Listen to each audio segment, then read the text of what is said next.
Shalom, Alinoy, Alkol Israel, ang kapayapaan ay sumasa atin at sa buong Israel. Amen. Hallelujah. Kiin ano'y kulim, lasot dabar ni Gidayimit, ilabi adayimit, sapagkat wala tayong magawa laban sa mga salitang katotohanan, kundi sa pagpanig sa katotohanan. Bakit dyan ka sa Roman Catholic Church maniniwala? Bakit dyan ka kay Eli Soriano sa MCGI maniniwala?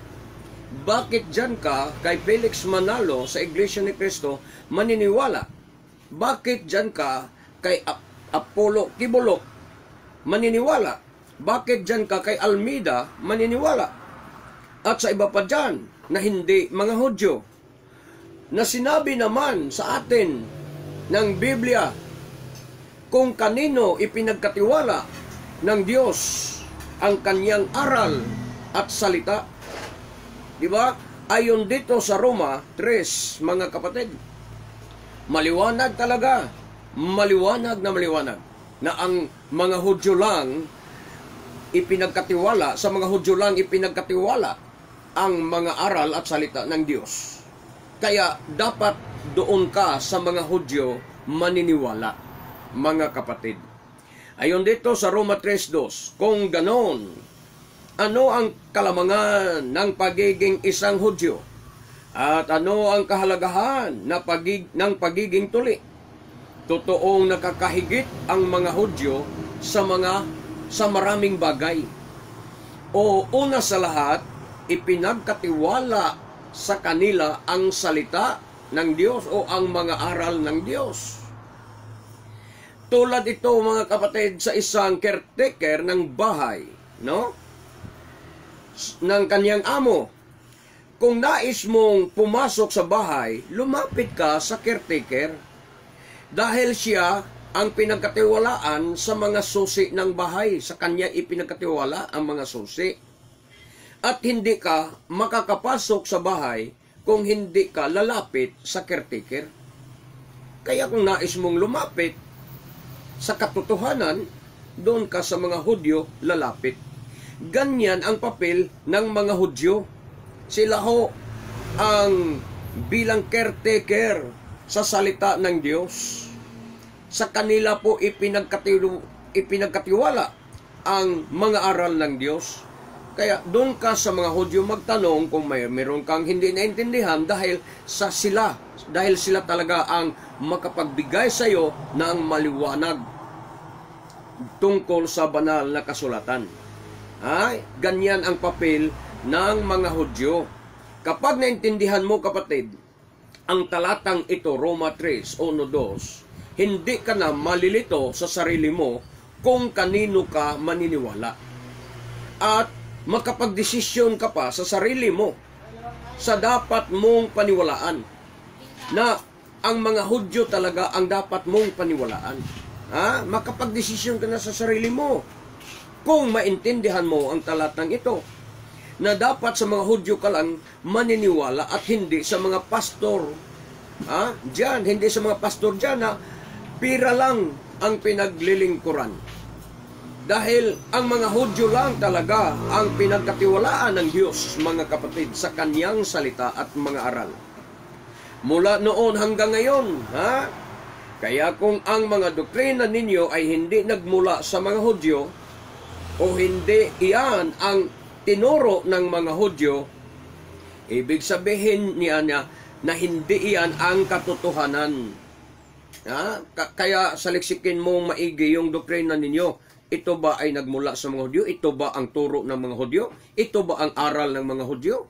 Kapag hindi, pag matuklasan mo na ang mga doktrina niyo ay hindi talaga iyan ang aral ng mga Hudyo, kasinungalingan ho yan. Hindi ho yan katotohanan. Dahil sa mga Hudyo lang masumpungan ang buong katotohanan. Sila ang makapagsabi sa atin tungkol sa ating kaligtasan. Hanapin mo ang mga aral na nagmula sa mga Hudyo na mga Messianic. Hindi sa mga Orthodox na mga Hudyo, mga kapatid.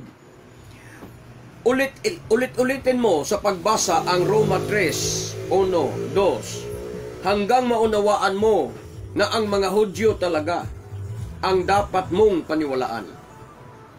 Maunawaan mo nga ang mga Hudyo lang ang dapat mong paniwalaan. Hindi yaong mga bulaang mga pastor dyan sa paligid ninyo. Ngayon, isipin mo na ang lahat ng mga propeta na ginamit ng Diyos noon ay mga Hudyo, mga kapatid.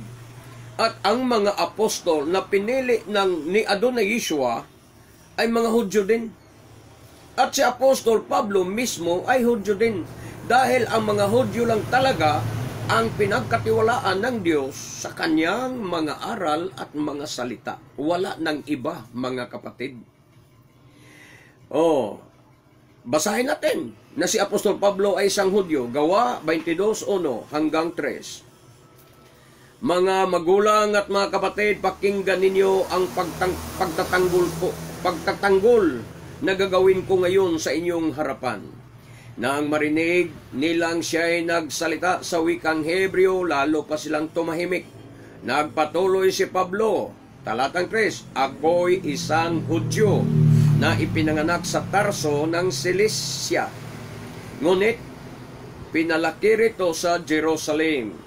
Sa ilalim ng pagtuturo ni Gamaliel, ay mahigpit akong sinanay ayon sa kautusan, ayon sa Torah ng ating mga ninuno.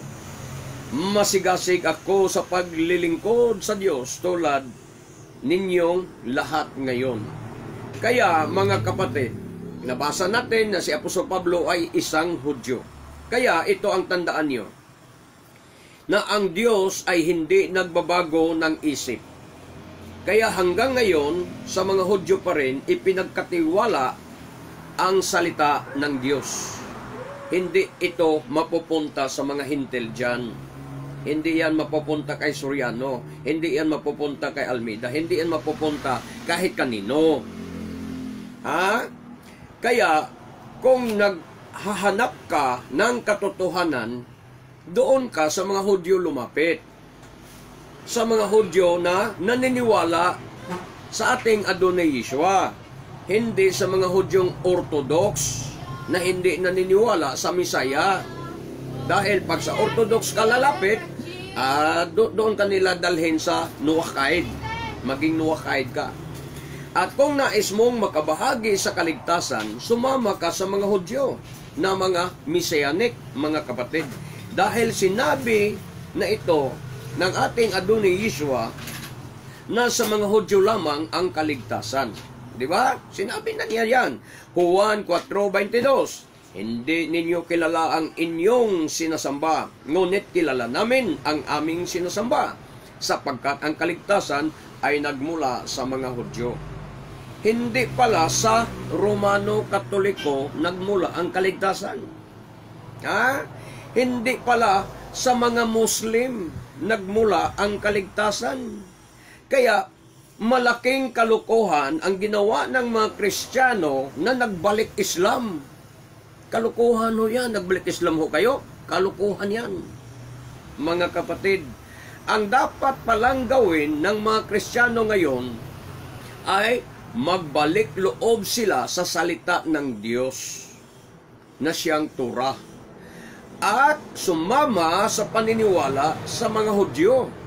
Ayon sa itinuro niya doon sa Jeremias 12:16 hanggang 17. At kung buong puso nilang tatanggapin ang pananampalataya ng aking bayan, at kung matuto silang manumpa ng ganito, saksi si Adonai, ang Elohim na buhay, gaya ng itinuro nila sa aking bayan na pagsumpa kay Baal, sila ay mapapabilang sa aking bayan at uunlad ang kanilang pamumuhay.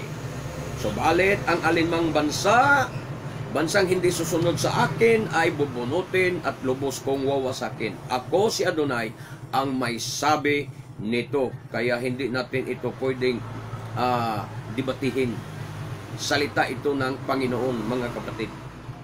So, ano ang itinuro ng Diyos sa ating mga hintil para tayo makasali o makabahagi sa kaligtasan? At kailan daw tayo mapapabilang sa mga Hudyo at makabahagi sa kanilang kaligtasan? Kung buong puso nating tatanggapin ang pananampalataya ng mga Hudyo. Yan ang kondisyon niya. Ang example ho nito ay ang buhay ni Ruth. Alalahanin niyo ang buhay ni Ruth. Basahin niyo ang libro ni Ruth, sa aklat ni Ruth. Basahin niyo dyan. Si Ruth ay isang Gentile, isa siyang Moabite, nakapag-asawa ng isang Hudyo na anak ni Naomi. Ngayon, namatay ang kanyang asawa at siya na lang ang naiwan. Namatay din ang asawa ni Naomi at siya na lang naiwan. Namatay din ang isang anak ni Naomi na lalaki na iba ang asawa. Sila na lang naiwan. Ngayon, sinabi ni Naomi kay Ruth, Ruth, umuwi ka na sa bayan ninyo. Umuwi ka na sa pamilya niyo. Pamilya mo. Iwan mo na ako dahil ako ay babalik na sa Jerusalem. Uuwi na ako sa amin. Pero anong sinabi ni Ruth? Huwag mo akong palayasin dahil sasama ako sa iyo. Kahit saan ka magpunta, sasama ako. Ang Diyos mo ay magiging Diyos ko. Ang katauhan mo, ang bayan mo ay magiging bayan ko. Yan ang panindigan ni Ruth. Kaya anong nangyari? Napabilang si Ruth sa bayan ng Israel. Nakapag-asawa din siya ng Hudyo doon na lolo ni Haring David. Kaya ganon din ang kaligtasan natin. Ganon din tayo mga Gentiles. Doon tayo kakapit sa mga Hudyo. Kakapit tayo sa mga aral ng mga Hudyo dahil iyan ang ating kaligtasan. Hindi kayo gagawa ng sarili niyong reliyon. Hindi kayo dapat gumawa ng sarili niyong reliyon dahil mali ho yan. Walang kwenta ho yan. So, ang mga sinabi dito, tinuro dito, ang mga example na ibinigay dito sa Biblia, yan ang sundin natin. Dahil iyan ang paraan sa ating mga hintil para tayo mapabilang o makabahagi sa kaligtasan ng mga Hudyo. Hanggang sa muli, I love you so much, my beloved brethren. I love you in Adonai, but our Adonai Yeshua loves you more. Am Yisrael Chai, mabuhay ang sambayanang Israel. Baruch Hashem, Elohi Abraham, Elohi Yitzchak, Elohi Yisrael, Bishem Adonai Yeshua HaMashiach. Amen. Baruch Hashem, Hallelujah. Ito ang inyong abang lingkod sa Adonai, Matef Gideon Silva. Magsasabi sa inyong lahat na mapalad ang taong sumusuri sa banal na kasulatan, naniniwala at tumutupad sa nasusulat dito. Baruch haba Bishem Adonai. Blessed is he who comes in the name of Adonai. Shalom, shalom.